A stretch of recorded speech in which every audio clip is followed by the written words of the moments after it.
So we've made the shark body, and I want to proceed and make the fins. So for the fins, we're going to make two rail sweep, and I want to organize the workspace a little bit. I pulled up the layer dialog box, LA enter, and I made a layer for the shark body and for the fin, for the curves. And for the curves, I'm going to, all those input curves, I'm going to turn them off. And I'm going to keep them around in case something goes wrong and I need to remake that surface. And they're there. If I need them, I'll have them. If I don't, then they're just out of the way. Now, if you want to keep them, put them on a layer and shut them off. Don't hide them, because every time you press show, you'll get a confusion of lines popping up and you'll be dodging lines, and just makes it harder to work.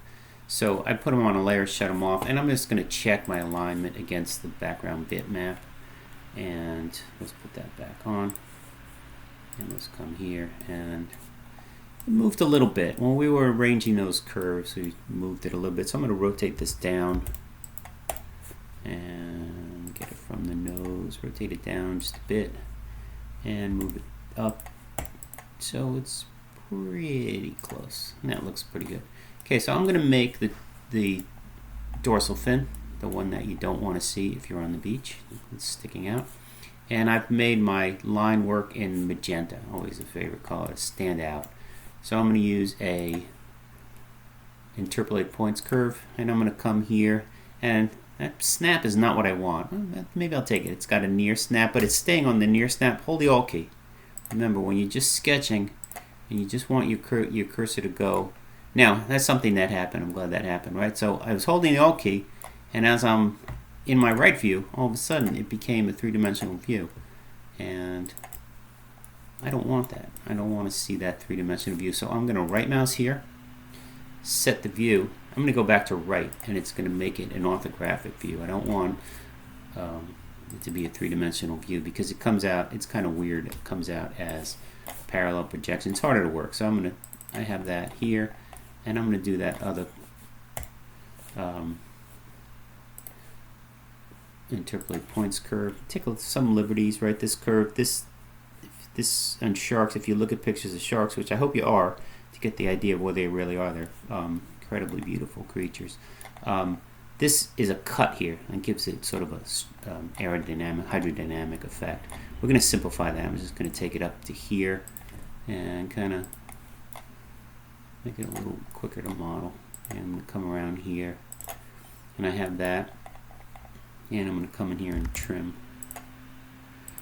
And now my select color is the same as my working color, which is not a good situation. So I'm going to change my select color, and we'll do that in a different video. But right now I'm going to come here, and actually, you know what? I'm going to change my working color. Let's make that blue, right? So I can see what I select. And I'm going to turn off the shark. And I have my curve standing up, and I want to do a two rail sweep. And the ideal situation in a sweep is if the sweep curves are perpendicular to the cross section, and the sweep curves are perpendicular to each other. So these are vertical, and if I check the C plane with an F7 to see the grid, that is where the C plane is. So my cross section, if I draw it without changing anything, will be horizontal. So I'm going to put a line from endpoint to endpoint, and I'm going to use a center-based ellipse. Again, taking some liberties. This is much more of a sharp, streamlined shape, but the ellipse gets us out there, gets us modeling pretty quick. And we'll take it back there, and we have that. And I'm going to change to my layer fin surface, so that I don't want to see that in blue. I just want to see it in kind of a neutral color.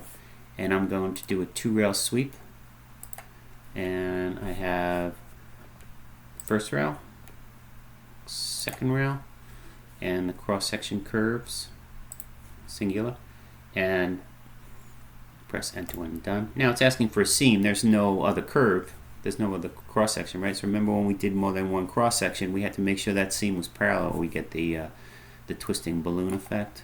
We don't have to worry about that now, because we have one cross section, and that puts it in there pretty good. And let's see how it looks with the shark body. Looks good. Okay, so we got that, and let's give that a save. And let's move on. Next video we'll do the caudal fin.